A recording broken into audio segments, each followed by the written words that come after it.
Good morning, students. In previous lecture, we discussed about crop season and their types. Now, I am describing here nutrient management is your next topic in first chapter. So, nutrient management. Like other living organism means human, animals. Plant also need nutrients for their metabolic activity, building their structures, etc. जैसे photosynthesis, respiration, इस सब में उसको भी nutrients चाहिए, energy चाहिए. तो nutrient management means controlling the selection, timing and amount of nutrient supply to the crop. So there are 16 essential elements or essential plant nutrients. There are mainly two types of essential nutrients. First one is macronutrients, second one is micronutrients. Macronutrients plant में ज्यादा amount में present रहता है. Micro means small amount में plant को need चाहिए, उसका जरूरत स्मॉल अमाउंट में होता है. तो पहला macronutrients, nitrogen, phosphorus, potassium, calcium, magnesium, sulphur, carbon, oxygen and hydrogen. Next micronutrients means iron, manganese, boron, zinc, copper, molybdenum and chlorine. Then source nutrient and types. तो सोर्स में पहला air. Plant take carbon and oxygen from air, तो इसलिए source air से ले रहा है. तो एयर से carbon and oxygen. Water, hydrogen. Soil से nitrogen, phosphorus, potassium, calcium, magnesium, sulphur, iron, manganese, boron, zinc, copper, molybdenum, chlorine. You have to remember the name of macronutrients and micronutrients. So next topic is I am moving on the next topic, that is manures and fertilizers. पहले manures. Manures is a natural substance. It is obtained by the decomposition of animal waste of cattle and buffaloes and plant residues. Manures natural substance है. Natural means ये homemade, human self-made, without the use of any chemicals or industries. We can make a manure. So first, it is obtained by the decomposition of animal waste of cattle and buffaloes and plant residues. Manure contain a small amount of plant nutrients such as nitrogen, phosphorus and potassium. So add a great amount of organic matter in the form of humus in the soil. जैसे first ये natural substance है, तो इसलिए इसमें organic matter ये soil में ज्यादा provide करेगा. Add a great amount of organic matter in the form of humus in the soil. Then organic matter present in the manures increases the water holding capacity. They also prevent water logging in the clay soil. तो organic matter manures में रहता है, तो it increases water holding capacity. ये water को ज्यादा देर तक hold, मतलब वाटर होल्डिंग कैपेसिटी बढ़ाता है उसमें. They also prevent water logging in the clay soil. जैसे सैंडी सॉइल में हम लोग पानी डालते हैं, तुरंत नीचे चला जाता है, मतलब इतना नीचे चला जाएगा कि वहां प्लांट रूट नहीं है. तो ये वाटर लॉगिंग से क्ले सॉइल में प्रिवेंट करता है. तो then types of manures. First is FYM, farm yard manures. FYM decomposition decomposed mixture of cattle excreta, urine, litter and leftover organic matter.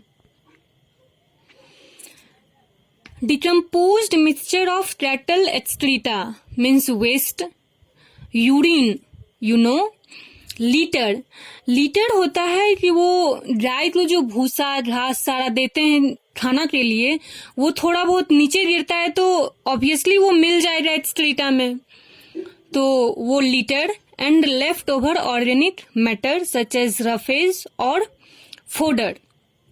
Fodder means I have discussed in previous lecture fodder crop. ये fodder होता है जिससे animal को रहने के लिए घर बनाते हैं. इसका लीफ बहुत लंबा होता है जिससे झोपड़ी बनाते हैं एनिमल्स के लिए. तो इस सब के डिकम्पोजिशन से FYM तैयार होता है. तो इसमें एक रेशियो दिया हुआ है नाइट्रोजन, फॉस्फोरस एंड पोटासियम. तो नाइट्रोजन 0.5%, फॉस्फोरस 0.2% एंड पोटासियम 1.4%. तो ये हमको डायरेक्ट पोटासियम नहीं मिल जाता है, तो ये मिलता है K2O के फॉर्म में. एंड फॉस्फोरस मिलता है P2O5.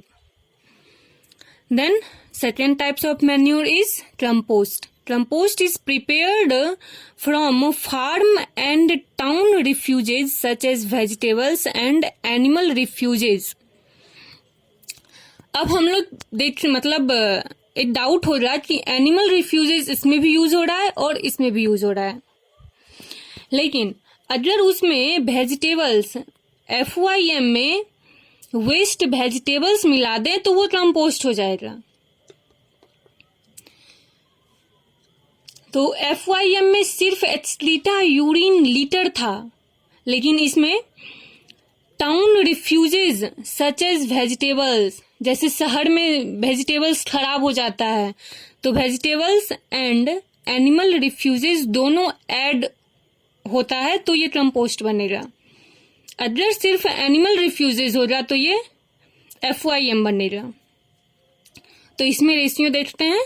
Nitrogen 1.4%, phosphorus 1%, potassium 1.4%. तो ये क्वेश्चन आ सकता है कि नाइट्रोजन FYM में 0.5% है जबकि कंपोस्ट में 1.4% है. तो you have to remember the ratio of NPK in FYM and ratio of NPK in compost. Then third type of manures is green manures. Green manures means green manures are quick growing leguminous and non-leguminous plants. Green manure होता है कि जैसे हम लोग field में अगर हर साल wheat लगाते रहे या हर साल मेज ही लगाते रहे तो हमारा सॉइल फर्टिलिटी या वाटर होल्डिंग कैपेसिटी ये सब डिक्रीज हो जाएगा. आफ्टर 6 to 7 years हमारे फील्ड में वीट भी नहीं हो पाएगा. तो इसलिए हम लोग ग्रीन मैन्योरिंग करते हैं. तो इसमें ग्रीन मैन्योरिंग 2 टाइप्स का होता है, एक इन सीटू, दूसरा ex situ. In situ means field में ही, एक्स सीटू मीन्स बाहर में. तो green manuring plants are dhaincha, sunhemp and cluster beans and these are their scientific name. Dhaincha का sesbania aculeata, sunhemp crotalaria juncea, cluster bean cyamopsis टेट्राग्लोनोलोबा.